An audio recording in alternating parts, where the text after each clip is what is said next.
ഒരു നേരമെങ്കിലും നിന്റെ തൃപ്പാദങ്ങൾ കഴുകുന്ന പനിനീരായി തീർന്നില്ലല്ലോ കൃഷ്ണ. ഒരു നേരമെങ്കിലും നിന്റെ തൃപ്പാദങ്ങൾ കഴുകുന്ന പനിനീരായി തീർന്നില്ലല്ലോ കൃഷ്ണ.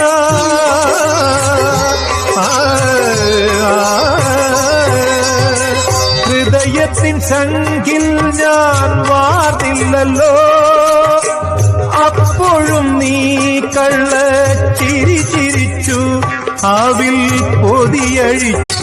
ഒരു നേരമെങ്കിലും നിന്റെ തൃപ്പാദങ്ങൾ കഴുകുന്ന പനിനീരായി തീർന്നില്ലല്ലോ കൃഷ്ണ.